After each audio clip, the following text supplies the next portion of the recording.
my parents were like kind of dismayed that I crossed state lines, but I said, well, you know, if you're going to go there, you know, you should work to re-elect Bill Clinton because he opened access to affordability for college student loans, and that was one of the big reasons why I was able to go to college. I was the first, first generation college grad in my family, and so part of going to Ohio was getting involved. Now I was a chemistry undergrad major, so I never thought like I was just doing this for fun. And to do my civic duty, and then got really active locally on the Clinton campaign, and then really fell in love with the city because Dayton is a place that is very excited when young people get engaged, and I really felt that and felt really at home, and so there you go. That's how I got started. That's great. That's great. Here's Spicer. What about you? You know, it's interesting. My background is in education, and I started out as a classroom teacher teaching technology and engineering, and I have an engineering background, and I taught for a number of years, went on to become a department chair, and worked at the State Department of Education, and did my doctoral work in leadership, and so I just decided to keep moving to different leadership roles, and I was invited to the Museum of Science to start a new division in the museum, the National Center for Technological Literacy, and which was a startup division of the Museum of Science in Boston, led by our former president. And that work was exciting and wonderful and brought me all around the country. The museum in Fort Worth, I would partner with them on a number of initiatives. And but I always kept a hand in local politics. I mean, I was a state delegate to the Democratic Convention. I always was involved in tangential and in some form or another, working on the campaigns or phone banking. And locally, when we were a town, I actually was a town meeting member and went on to serve on the Ways and Means Committee and so forth. So it sort of, politics followed me. If you would have said 10 years ago, did you see yourself doing this? I would have said, absolutely not. And but when we had the opportunity to become a city, and then when we voted to be a city, a friend said, "Yvonne, would you ever consider running?" And I, thought about it, prayed about it, said, if not me, then who? Yeah. Why not? Why not? I have a wealth of knowledge on schools and so forth. So that's how I got here, and the rest is kind of history, because I had no experience running a campaign, a full-fledged campaign, ever. Raising money, all that other stuff. And I mean, so many times, too, when we're talking about recruiting women to run, having somebody else sort of tap you on the shoulder and say, have you thought about this? Is this something you would do? Mayor Price, I read that Kay Granger, former congressman, who's also the former mayor of Fort Worth also, right? And she's the only other woman mayor. She was instrumental in sparking your interest. Yeah, she was. Yeah. We were several years apart. I mean, Kay's been in Congress for 24 years, and I've been in the mayor's office for 9 years now. I'm from Fort Worth and born and raised there, and at the time when I was growing up, Fort Worth was a sleepy little town of about 250,000 people. Now we're 900,000 people, 13th largest city in the nation. And just a bit of tidbit for you, talking about women mayors, for 4 or 5 years, I was the only woman mayor in the top 25. Now there are 3 of us. So it is growing, not at all levels, but it's growing even faster, percentage-wise. It's big. I've never set out to be in politics, and I don't consider myself a politician. I consider myself a public servant. The day I start making votes on policy that affects our employees on my next election is the day I'm going home. But my parents always said, you have to take your talents, take your personality, take whatever you have and give something back to your community.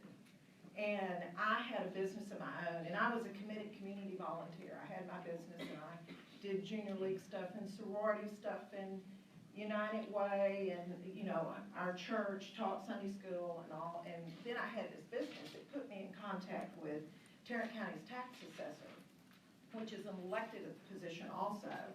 And it was absolutely the worst run office I had ever seen. And Dan, my degree is in science also, in biology. Oh, yeah. You make plans and God laughs. Right.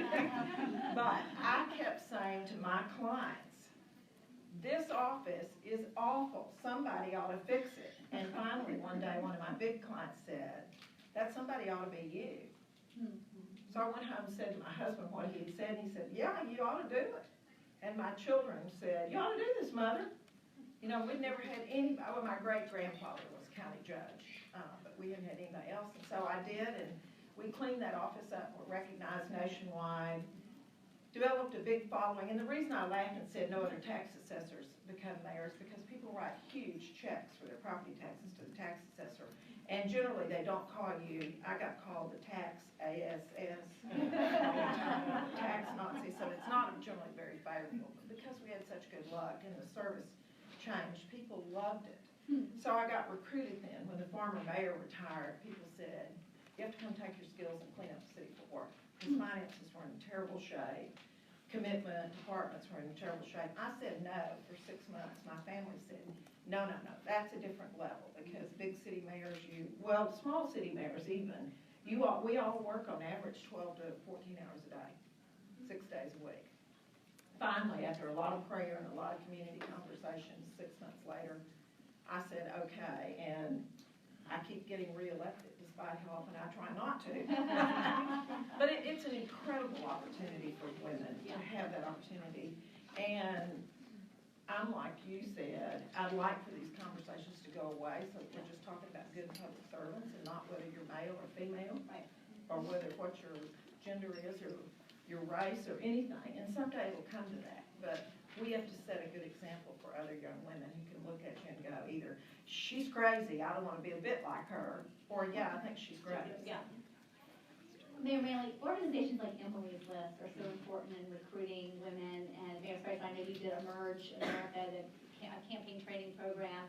They actually tried to get you to run for Congress. They did. And you were like 26 or something years old. Yeah, so it was 2002. So yeah, so 2003. So I was like 26 years old. They actually, the congressman who is now in Congress still today was just elected. And so he'd been like a few to be a first-term congressman. So they were looking for a woman that had no baggage and had no record. And so they came, of course, 26-year-old person would definitely be that.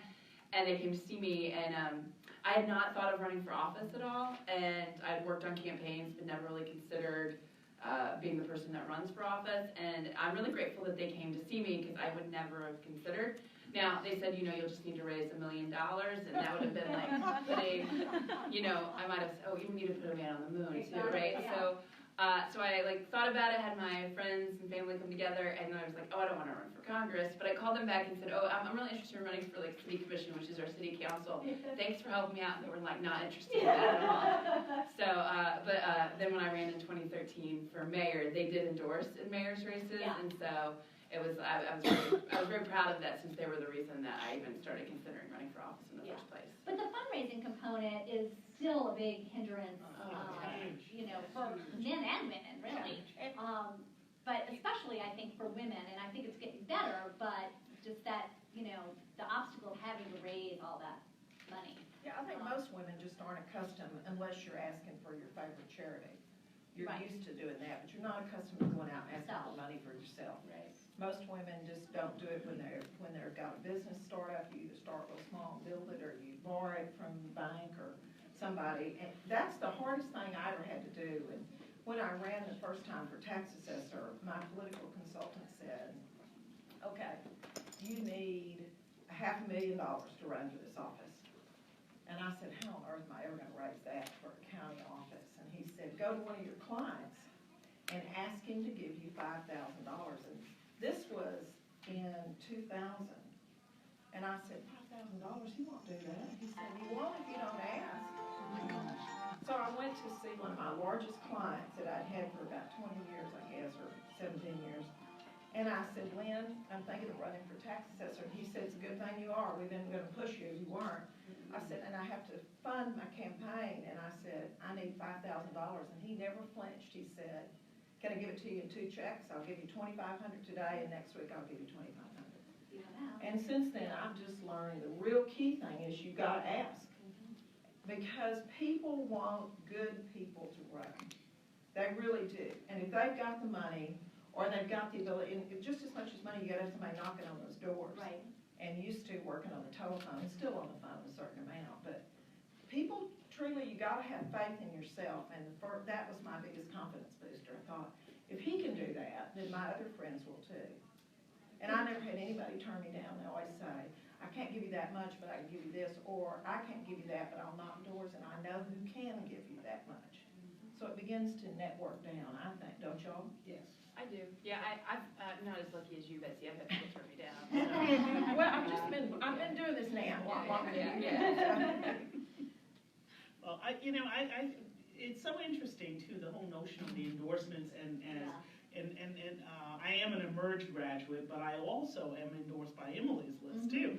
And the moment they endorsed me, the checks started coming from all over the country. It was really amazing to see how powerful that endorsement is. And truly, I grew up probably like many of us, it's rude to ask people for money. And the last thing you do is ask someone for money. And so that was something that was really hard. And now my race didn't cost as much. It was probably about $100,000. My mayor's race was almost $1 million. Yes. I would think so. Yeah. Forward. So it was about $100,000. I mean, in my city, 70,000 people. It's a small city. But that was huge money to be raised in context in my city. People were not used to raising that kind of money. And so, but it is a daunting thing, and it's the ongoing thing that you have to keep doing is keeping the coffers filled, because I have to run if I choose to run for office again, I got to make sure that I, have some funds to do so. But I do find it hard, and I often say, especially to women, one of the hardest things is for another woman to ask you to donate to her campaign, and even if it's $20, if you make that effort, that helps, and get all your friends to help. It is good for us to, like, I looked at who got behind me, and it was women. Women came out in full force for me. And, and young women, seniors, that was a real training factor. So we have to learn to help lift each other up as we go along. And my hope as a mayor, as I climb up the ladder, that I'm pulling someone else along. And I'm passing the baton, because I can only be mayor another 10 years. Our charter, I can only be mayor 12 consecutive years. So I got 10 years, and then I'm going to pass the baton. But I want to make sure there's a cadre of women behind me that I can, here you go, and I can be happily passing that baton. But in the interim, I want to hold this seat, and you got to help me get this, stay in this seat. And women make the best volunteers. They do. They'll get out and walk blocks and go to Sunday school classes and go to PTAs and go to their business, and they'll strong arm their fellow workers and their fellow friends to go vote for who they support. Being a former classroom teacher, I taught high school. So a number of my students are now young adults in my community with children of their own. So they had a whole Facebook teacher page, former students of Spicer for Spicer. And so, and they actually campaigned for me and everything too. So it's really wonderful. And I have 3 grown children, and my grown children and their friends. And after I was elected the first time, and I was always the one driving them around to all their sporting events and doing things on the weekend. And after I was elected and had served for 2 or 3 weeks, we were all over town, and all these young men and women had come running up to me and saying, Mom, we're so glad we got elected. Finally, one of my security guards looked at me and said, exactly how many children do you have? So the whole city worked to owe me. Absolutely. Mayor Whaley, how important is that sort of bench of that next generation? I know you do a lot of work with young women and trying to inspire them to get involved in politics. I think it's really, really important. When you cite these numbers, especially in executive office, right. We have, we're starting to see in judicial races that actually, at least in Ohio, that it's an advantage to be a woman. Like, both parties are trying to run women as fast as possible on judicial races, because they actually are doing better. And then on legislative races, we're starting to see that have impact. That it's almost equal with legislative, because if you think of the words on a legislature, what do you want? You want consensus, bringing people together. Right. Yeah. And then with the words that they use for an executive, a lot of the time they're gendered male, and so make decisions, take charge, get it done. Women do that better than men. But anyway, but I think I'm not the first woman mayor of Dayton. I'm not a first generation elected official that's a woman. People came before me that did that work, and so it's easier for me than it was for them. And so our job is to continue to grow that group of women so that way it's easier for them than it is for me. And so we've done lots of work locally. For example, we started this Women's Leadership Collaborative of Greater Dayton because we really want to, not only in elected office, but just in business and nonprofit, like ways that we can encourage women to take that leadership role, because I think we're socialized to not take it. And so, you know, breaking those cultural norms, I think is really, really important. And I find the younger generation much more eager to do it. And so I think that's really exciting. So it's a benefit to me to get to do that work because I get energy from young women. And then I'm also really proud of City Hall. While I serve with 4 commissioners and they're all dudes, the leadership of City Hall is women. So my city manager is a woman, my law director is a woman, and so the people making decisions every day, as we went to the crisis of last year, were mostly women that were driving those conversations, and I think that made a big difference too. And so as you're in this sort of executive role, how do you all think about balancing sort of that need to be tough? There's a quote that Jane Swift, who was the interim governor of Massachusetts, had that it's one of my favorite quotes because I think it shows the predicament. She said, if they think you're nice, they think you can't run their state, and if they think you can run their state, they worry you're not nice, right? And so how do you all, in that executive component, sort of bridge that together and function in an area where you do have to be tough? You have crises that are going on, you have to take charge, but yet you know some of that those gendered issues are out there. Oh, I have a signature thing, pearls. Yep. And when you have no hair, you have to make sure you have your right touch of things that you would like to put on. And the conversation is usually about what she has on. Oh my goodness, what is that? What does she wear today? And here, this is the other thing too. The familiarity thing, and now Betsy, from the South, she probably understands is that it's somewhat rude to walk up to someone and call them by their first name unless you've given permission or you've had a relationship with them. And so people would come into the office and I need to see Yvonne, and my staff would say, Dr. Spicer can't see you right now. And so they've established that protocol of we teach people how we wish to be treated. And that's one thing that I do establish. And I also think you can hold your own space, which I do very well, and do it very respectfully, but also very firmly. And that has been, and of course you're going to be tested and tried. And I said, okay, you don't want the Brooklyn kid to come out. You don't want to see her.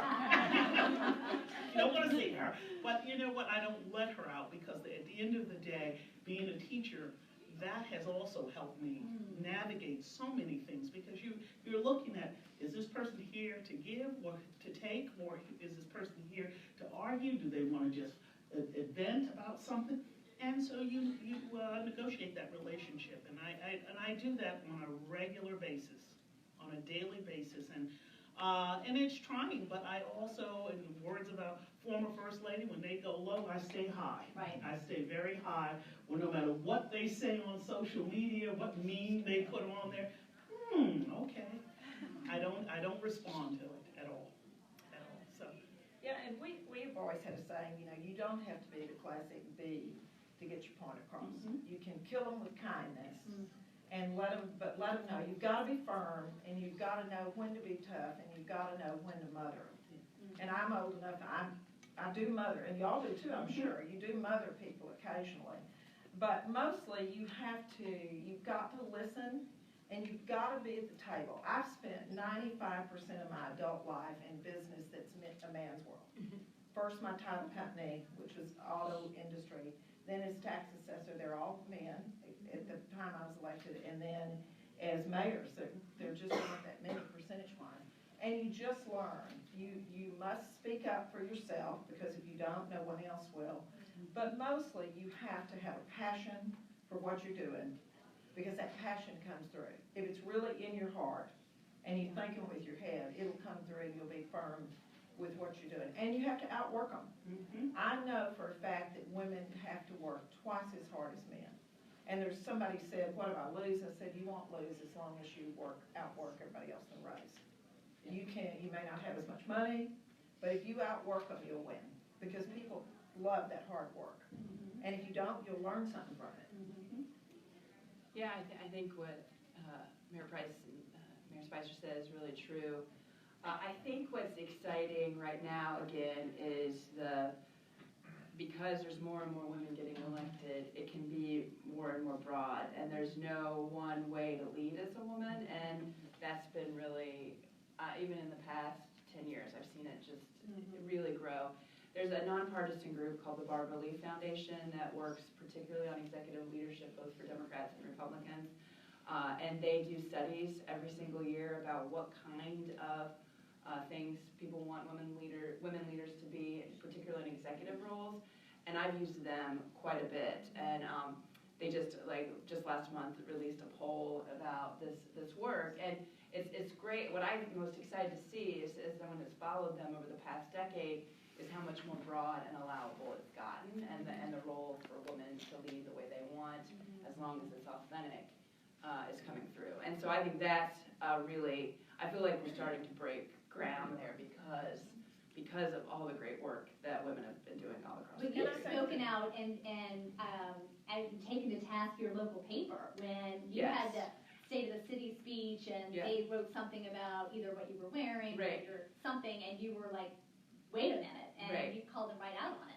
So, I hate clothing. Just, I'm not interested in any of that. Like, if there was I went to an all-girls school with a uniform, if I could go back to those days.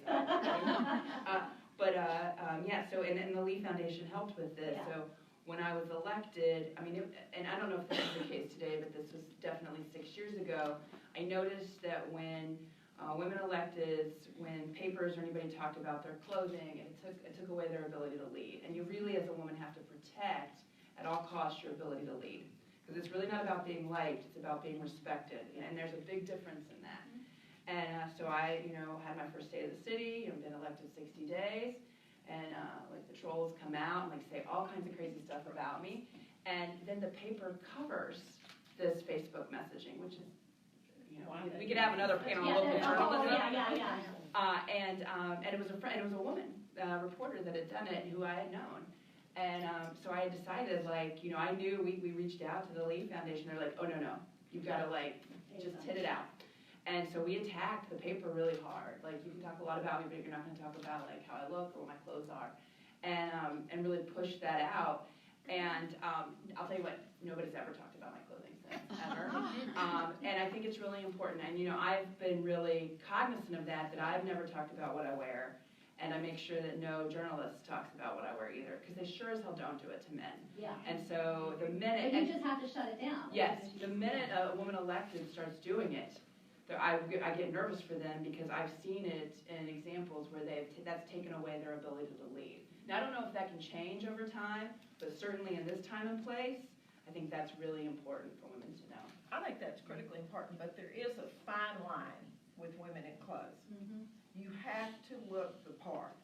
If the man in the boardroom comes in a suit and tie and polished shoes, you better darn sure make sure that you show up in an appropriate suit and heels with the pearls, or whatever you choose to wear. I don't wear pearls all the time, but I do wear them a lot because I don't have much hair either. And I have the light clothes, but you don't tolerate people writing just about your clothes. Yeah, I think they have to talk about your leadership. And you have to, and I think women bring to the table a much more transparent piece too, because you're not afraid to call people out on it. It's interesting too, is that the local journalists, kind of poke fun at the fact that I have a doctorate, and said, well, you're not really a doctor because you're not a medical doctor. I said, oh my, someone needs to get educated on how one gets to use that title. And it's the kind of thing where I won't shy away from it. Because I said, it is something that I'm pretty proud of, the fact that I can be an inspiration to other young women. You can be the mayor, you can be a doctor, you can be a classroom teacher, you can be a kid that grew up in poverty. And I'm all of that. I'm all of that. So there's a journey that I'm trying to make sure other people, and young people especially, can see that your beginning is not the end of your story. and there's more to it. And so that's the kind of thing too, that kind of shaming for whatever reason, whether education shaming somebody, doesn't that sound really ridiculous to me? So, but that's the kind of pettiness that goes on that you have to rise above it, and I try to use every opportunity I can to especially speak to young people. I love speaking to young people for that reason, because I may be in this seat, but there's a story that comes before it, and there's work that went into getting to the seat. A lot of hard work. Mayor Price, have you had to deal with issues in the media that are gendered or sexist as you've seen it, as you've been covering? Not so much. Yeah. Probably because I'm older than a lot of you, but what they do tend to cover, and I'm all right with that now. I think they cover, she's a grandmother to 5 and one on the way, or she's 70 years old, and I always go, why don't you list the men's age?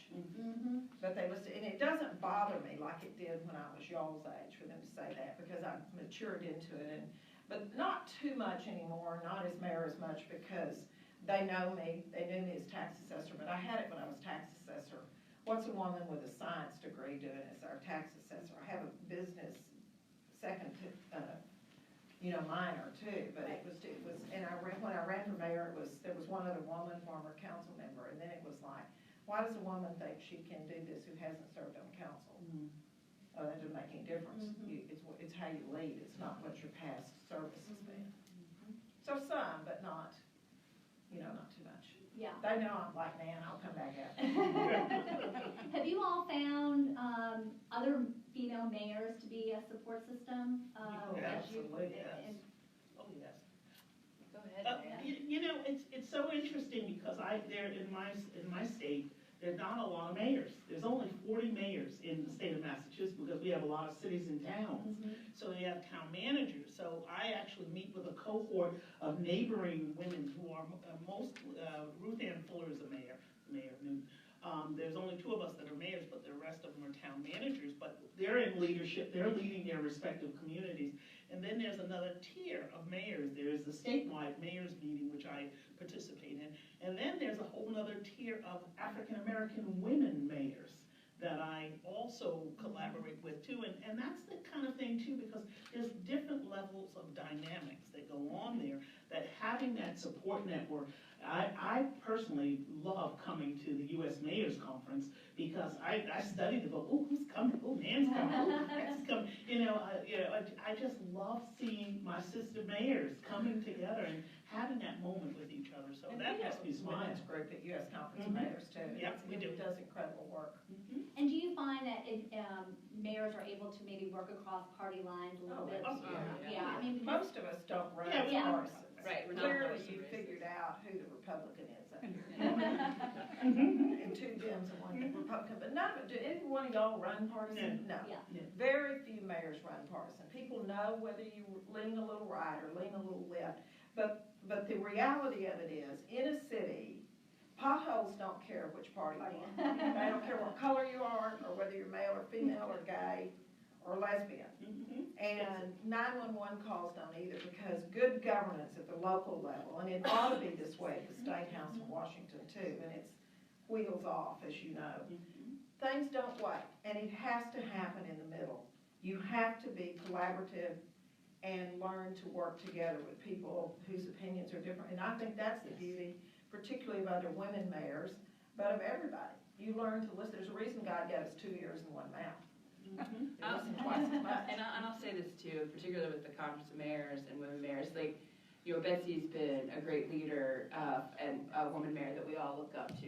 Big city mayor, in Texas where you don't mess around with anybody down there. And, after we had the shooting in El Paso and Dayton in August, and the mayors came together to try to vote bipartisanly to try to get some movement through in Washington, D.C. We still haven't been successful. Doesn't mean we ever give up. But I'll tell you what. Quit. Yeah, we never quit. I'll tell you what, one of my most meaningful memories is being in the hallway and Betsy saying, like, girl, you did good. And so just getting that support from each other just means a lot. It's a big deal. I I want to ask you too, Mayor Whaley, about that, because you really, I mean, that was a time where, I mean, you shot up in terms of all of a sudden the media pressure was on you. You're managing a crisis, all eyes are on you. You're at the White House, you're doing news conferences. What was that like just for you in terms of leadership, and what did you learn from that, if anything, about your own leadership skills in that crisis? Because you were so lauded of exerting your leadership skills and doing such a terrific job. Yeah. And, She's a great On a topic that is just awful. Yeah. yeah. So the fellow mayors, I mean, were Yeah. really amazing during that process. I think in the first 24 hours, I think there were like 71 mayors that reached out Wow. and texted or called me and like really gave me support, because so many have gone through it too. Yeah. And they gave good advice about getting through a crisis Yeah. and what to do. And you know, honestly, I paid a lot of attention inside the Conference of Mayors when other mayors would talk about these sorts of crises, what happened, and those little bits of lessons helped me get through that. I think that was really, really important. So you don't want this ever to happen to your community, but you want to be prepared. And I think we all listen to each other and learn from each other, and that was really, really helpful to me. I have to tell you, you get through it. Like you know, for the first, somebody said, okay, the first 24 hours are the most important. So you get through the first 24 hours. The issue for me was like the Donald Trump stuff came on Wednesday, so I had to like figure out for the next 72 hours. And I'm in a county that voted 50%, like 50.4% for Donald Trump and 49.6% for Hillary Clinton. And so, I mean, everybody's got an opinion about the man. They either love him or hate him. There's not a lot of middle ground here. And so when you're trying to bring a community together, that's a big challenge to have somebody has. It's not really helpful. So how to like get them to be helpful, how to work through that. So it was days of media coverage. I did feel a little bit, though, I have to say, Dayton, as always, in Ohio, Ohio cities are always undervalued. Yeah. And so, the national media comes, and I really got this sense they'd be like, oh, like, you speak in complete sentences, and you can, like, talk to the TV. And I kind of felt like, well, yeah, that's what we're supposed to do. I do that every day. So I did feel like, and I'm fine with that, because I'm always preferred low bars and surprised to be undervalued. Right, exactly. But I did kind of feel like there was a bit of that in that moment. And look, I did it. We decided to do all the national media and be really aggressive about it because we want change. Like, the people of Dayton, called that night to do something. They want change. And so if that means that we nearly pass out, doing as much media as possible to try to get there, we're going to do that because we haven't seen any movement yet. I thought it was clear, too, that you had a very good team helping you. Thank you. Nan came on and was very composed and always well-spoken. And you are well-spoken on your own anyway, but when you're in a crisis or you're managing two big events, you're as good as you ought to be, but you're better because you have a good team helping you. Oh, absolutely. I just had to look kind of back at you and think she's got a really good team helping her. Sure do. Because when you're on the verge of exhaustion, Yeah. it's those people behind you that you put together that good team who will hold you up. Right, they've been terrific. My police chief was amazing, and as I mentioned, the women that are in leadership with me at City Hall. Keep in mind too, 2019 was a crazy year because we started with the white supremacy rally in May, and then 2 days later we had like 14 tornadoes go through Dayton, and 19 tornadoes go through Ohio in a year normally, so 14 in one night, and then we had the mass shooting. So we just had a very strange number of black swans. And really, we kind of backing up, we said, okay, these are like national issues, like coming to sit locally, and how we really work to manage them is what we're finding. And it sits in mayor's desks. But I have to say, the first 21 days of 2020 have been lovely. Lovely 2020. So, but thank you. Yeah. So I want to be sure to save some time for questions from you guys. So start thinking of those. You haven't figured out that this group can talk. Appreciate it. And I think before we go to questions, I just want to ask each of you just for advice that you have for young women here that may be interested in politics, what advice you have for them. So my advice is if you want to run for office, get back home. Get back home right away. Quite frankly, I know it's like tantalizing to be in Washington, D.C., especially if you're interested in politics. You're going to have a greater impact back home. Finish school. Yeah, right. That's what I mean. I'm sorry. Yeah, of course. But like, get back there and have a plan to really make an impact. You're young. You're interested in public service, and there is such a need for strong people that are interested in public service out in our communities. And so, and you'll make a bigger impact. I would argue, deciding at a young age, like, hey, I know I want to work in, government. Maybe it's national down the road, but starting in local. And I think we are all of the mindset that local is the only place that's really working right now. There are huge opportunities, and as soon as you get your degree, I'd be heading to those places. Also, we have a tendency to be more affordable unless you're from New York or San Francisco, and there's just a great amount of opportunities. So that'd be my big advice to you. And I would add on to try to do internships, and because I think it is one of the things that I always enjoyed hosting, even at the museum, was interns, and I had a number of them. And it's exciting for me because I always challenge all of my interns. You each have to teach me something. And I, in turn, will share with you what I know. But that's how I learned how Twitter, and I learned Snapchat, yeah. all from my interns. TikTok. So I need TikTok now. But these are the places, and I agree wholeheartedly, is that everything happens locally. And if you're passionate about something, whether it's women's rights, run with it, because there's an opportunity to work with a mayor, and I welcome any one of you to say, you know what, maybe Mayor's Price could use me in Framingham, and I'm more than happy to host, an intern too. So that's the one thing I would definitely say is critically important, and be patient with yourself and be gentle, because I hire a lot of my staff are millennials and a little bit older, and they just want it now. And I said, calm down, everything is not a national crisis, but then I also create spaces for them to grow, to give them a juicy project and let them run with it. And I love doing that because I love watching my eagles soar. And it's wonderful. And that's the teacher in me that wants to step back. I'm not going to give you all the answers. I'm going to let you find the answers and go get me some new stuff. They'll bring me some fresh ideas here. So that's the good part, and it's an ebb and flow. Yeah, it is. And I would, to add to that, I'll agree with both of you. Don't be in a hurry to do this. You've got a long time. You may be getting a degree in something else that you want to try your hand in first. And you can still stay involved. Find a place to volunteer. Be a part-time if you have to, intern if you're working somewhere else. Or just find who your mayor is and your council member and your school board members and get to know them. Volunteer on a campaign. If you have to work somewhere else, then spend a couple of weekends a month working on somebody's campaign. It's a great way to get your feet wet, but you don't have to be in a big hurry to do it. You don't have to make your mark tomorrow. I mean, as college students, we all want to get out, get that diploma in hand, and we want to be the belle of the ball the next day. And it doesn't always work that way. It doesn't work that way for young men either, necessarily. So be patient with yourself, as you said, but be passionate. Find your passion, and your passion is going to change throughout your life. Don't get married to one thought and think, I can't live without this the rest of my life, because in 10 years you may go, yeah, I'm not in the right place.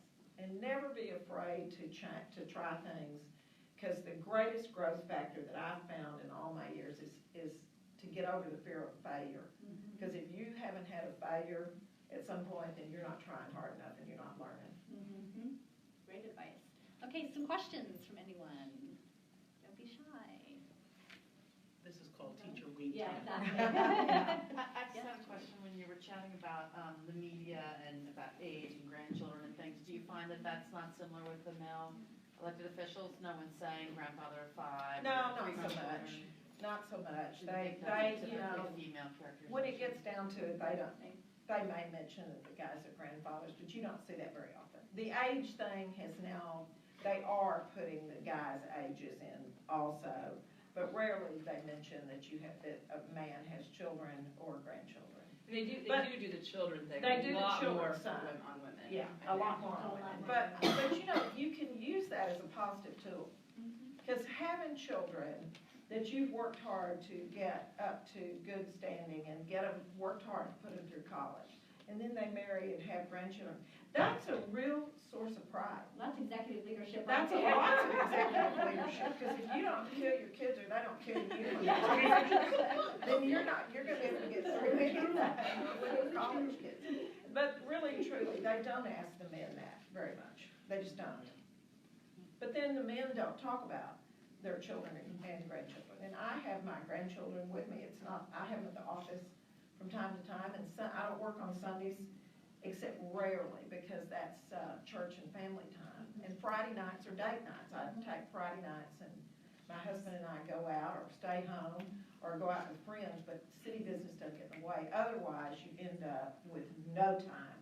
You all know. Yeah. You work Yeah. 24/7. And I did the first 2 or 3 years, and now I'm a little more balanced about it. Yeah, I think we all do that. Yeah. And you have to find, just because I'm a exercise freak, you better find an hour in your day everywhere you go for meditation or exercise or something. My staff knows they don't touch my exercise time on my calendar. You actually have a mayor's triathlon. I do. I too. have a mayor's triathlon that we do every year. We have rolling town halls on Wednesday nights on bicycles. And in the summer, we do a 3-week rolling tour of the city of Fort Worth. We ride in 21 neighborhoods, and several thousand people have joined us. And some will come ride a mile or 2, and others will ride 5 or 6 or 8 or 10 miles with us. And it's all ages. We do them from little ones on training wheels to grandmother on a tricycle. Oh, that's great. Yeah, hi, I'm Vanessa. I'm like a first-gen American and a college student, so I really fought for like everything I have, but oftentimes I do get discouraged. So like, how have you guys like learned not to get discouraged and not to get people what they say, or like kind of like things not working out like get you down? You know, being a new mayor, and there's very, she doesn't know what she's doing. She doesn't, all of the, I know who I am, and I know whose I am, and that's 2 different things, because I stay very prayerful. I start my day, for me, it's prayer and meditation, and then I go box too. So that's my thing. I box.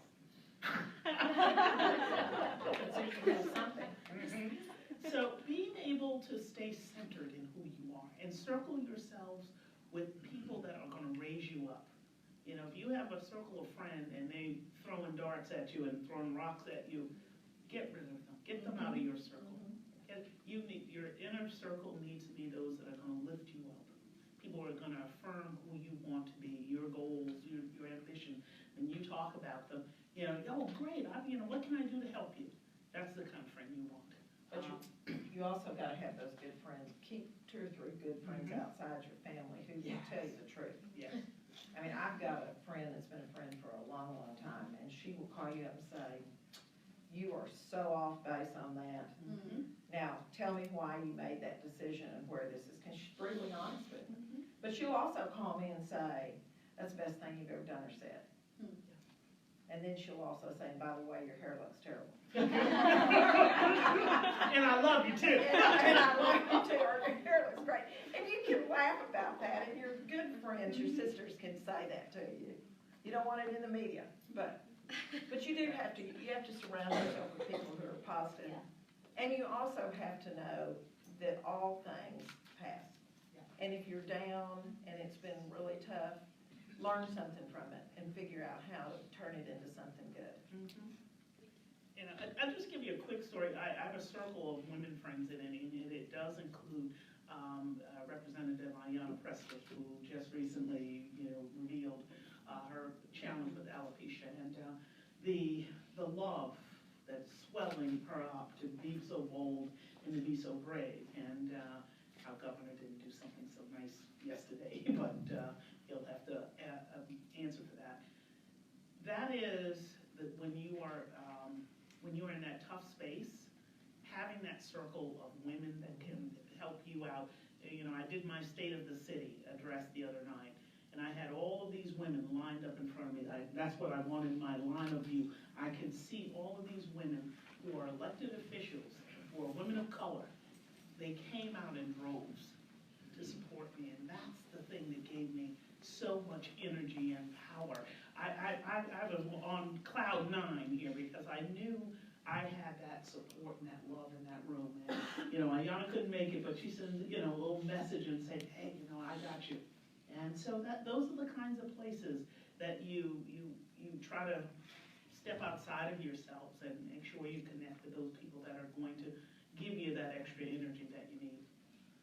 The other thing I would say, I agree with all of that work and like finding your space and it's very difficult. Like this is not easy, things to keep yourself centered and make sure that you stay grounded. It's difficult. And but I would also say like you have to have a realization that if you decide to do politics, and I can't really speak to other things, but politics particularly, it is not fair. Okay, so like if you want a fair game, like this is not your place. And I think you almost have to like come to the table knowing that, and then when you are able to win or get some sort of policy piece through, I mean it does make it more sweet. It makes it feel like you outfox the unfairness, and I mean, do we work for it to get more fair? Absolutely. Do we work on that? But like you got to get there first, right? And so I think just having a healthy understanding of that, and you have to be able to take that. Because I've known people I've had friends that have done this work and they don't make it because they just cannot take that the table can be so unbalanced, and you have to recognize, but I have to get there to make it more balanced. And so I've always been okay with that, and I think that's important. And I think the women that frankly do make through, and I mean, again, what I'm excited about is now there's more and more, so we're seeing this less and less. Like, they don't get exhausted by the like toxicity that is like It's the public, it's right, the climate right now. right, the climate. They don't get, that they don't, I mean, I've had my relatives say, I just don't understand how you can take what people say to you. You just have to. It's not fair. It's just, it is. You just have to have like almost. The resilience. Yeah. Right. Right. And like 1% of the population runs for office, so we are weird. I mean, you've got to be a little weird. So I just want to recognize that. And you made a run while you were mayor. You made a run for governor. Right. And did not make it. And not make it, and withdrew. And that must have been a hard decision to say, okay. Yeah. It was tough. There were 3 women in the race, and so it's kind of interesting now watching the Democratic primary because you can see there is right now, we still don't have enough supportive women to have that many women. So you think that probably actually hurts? Absolutely did. And because women, we've never had a woman governor, we've never had a woman senator from Ohio, right? It's never happened. Right. Never had a woman nominee for governor. Never had a woman, we had one woman nominee for senator. So it's like, it is really not there. The female governor for like 11 days. Yeah, she was appointed. Yeah. Right. It does not count. Right. Does not count. Does not count. So I think, so my lesson was like, I was actually more hopeful that we're further along, that we could have all these women. You really can't, and at least in Ohio. It could be different in different states. But you take those lessons and you kind of push and push and push, and you recognize, hey, but I think. It's a learning experience. Absolutely. Was it fair? No, not fair, but like definitely a great experience with great lessons, and quite frankly, painful too, right? But I think, like you said, like you get, I completely agree with Betsy. If you do not fail, you're not trying. If you really want to be a transformative leader in whatever you're doing, you're going to push. I think we are all here for different reasons because we don't agree with the status quo and we are interested in change. The status quo is status quo because it is easy. And so anytime you're trying to get change, like it is hard. So, but that's what drives us. But it's not a fair table. And you simply can't let yourself get calloused. Yes. You're going to have lots of things that you have to face and lots of people who say mean things, and the trolls come out on a regular basis, but you can't get calloused about it because the moment you stop caring is the moment you stop serving where you ought to be. You have to have that servant's heart. It's a very fine balance. Nan's right. Great question. As my grandmama used to say, never let anybody steal your joy. Yeah. That's it. Any other questions? Anyone else? Now we expect to see all of you running for office sometime. Yeah. Please run. Yes, absolutely. Please go to Ohio and run. Well, if President Warren may be successful,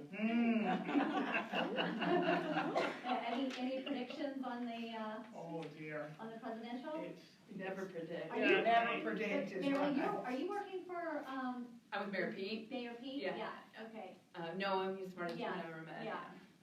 He's terrific. It is, the field for me right now is so large and all of this talent. Sometimes I love watching the debates because I said, everyone is bringing something.